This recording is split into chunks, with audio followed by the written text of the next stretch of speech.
Okay, hi, I'm Dave Curran, and this is from my new book, Paranormal, My True Encounters with Ghosts, Angels, Demons, Monsters, Magic, and the Occult.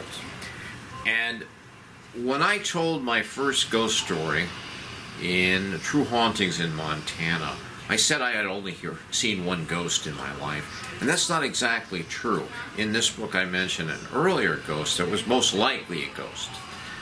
The thing about my dog, Bozo, I knew for sure that he was dead when I saw his ghost.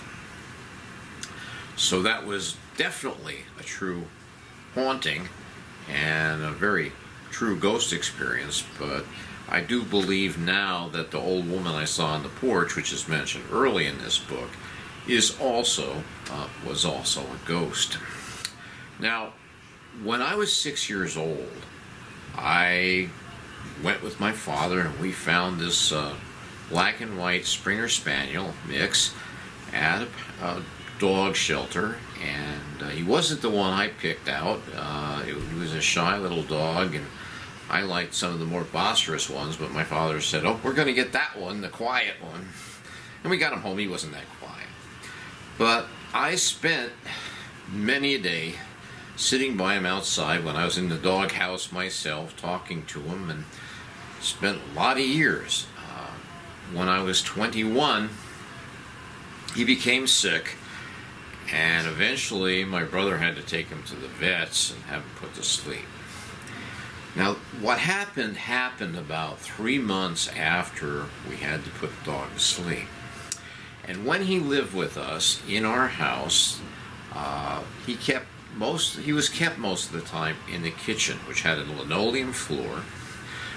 It had two doors. One was a swinging door to the dining room, one a door to a hallway, and then steps going to a back porch. Now, there wasn't a door on the back porch, but my mother put up one of those little baby gates that keep babies in with, and that kept him in the kitchen. And if he was ever outside of the kitchen, he always wanted to go back in because that's where his food and his water were.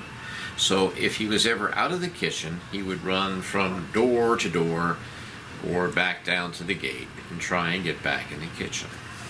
So 6 months after Bozo died, I'm in the kitchen. All the doors are shut. The two doors are shut.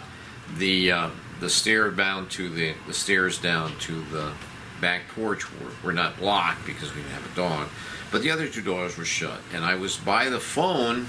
There was a wall phone right by the door going to the hallway.